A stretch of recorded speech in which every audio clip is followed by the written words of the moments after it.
Hi everyone and welcome back to the channel. Today I'm going to show you how I shot this beauty editorial.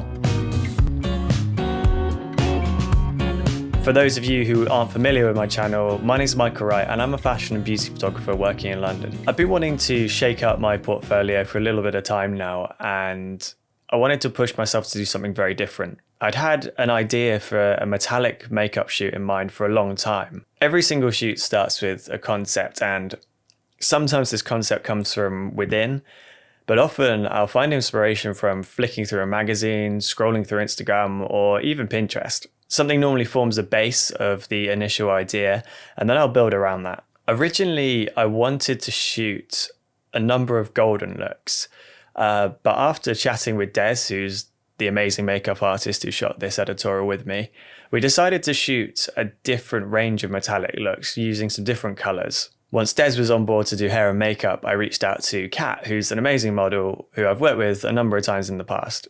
Then I booked out Shoreditch Studios, which is one of my favourite studios in London.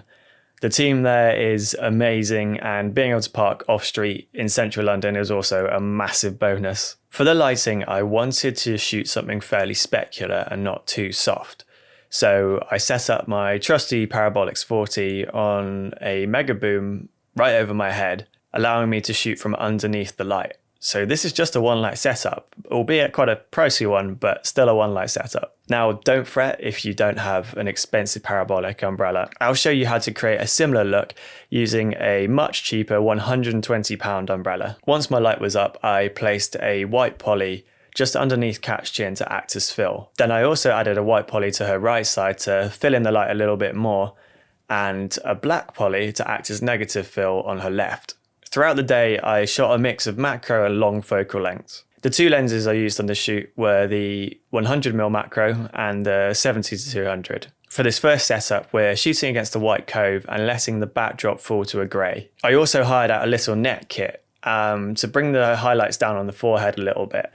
There's a lot of shine coming off the gold leaf, and bringing this in just helped to bring down the highlight ever so slightly. I also hired a blackout drape to use as a backdrop on the second look. This really soaks up the light compared to maybe a black colorama. On a colorama, you'll still get a bit of sheen and light spill, whereas with these black drapes, it really soaks up all the light. I wanted Kat's skin and the silver makeup to really pop out from the black. After lunch, I wanted to try something totally different. I really like the slow shutter effect when used for beauty photography. It almost feels quite painterly with all the different colors moving very slightly. So for this third setup, I used my Photek umbrella, which costs £120, so pretty accessible to most of you guys out there. The silver lining of this umbrella gives a lovely even quality of light across the skin. You can make the light even softer by putting the diffusion on it. But for this, I kept it open, and it kind of gives a 70s feel to the photograph. Lots of photographers still use open umbrellas for fashion and celebrity work. For the slow shutter shots, I took my air remote off, opened my aperture right up to 2.8 and actually used the modeling light. Then I shot it, I think it was a 15th of a second, but I'll put the metadata on screen for you. Then I moved the camera ever so slightly after I hit the shutter. This kind of drags the image in one direction. I also shot a few shots with flash, just so you can see the comparison. These Photek umbrellas are one of my favourite modifiers out there, and I highly recommend having one or two in your kit. I'm really happy with how these photos turned out. It was something very different for me and something I'll be doing a lot more of over the next year. Beauty photography allows you to get really creative with quite a small team. It really comes down to the skill and creativity of your hair and makeup artist, and honestly, Des is incredible. His work's amazing, so go and check him out. Thanks to my girlfriend Hannah too for filming some behind the scenes.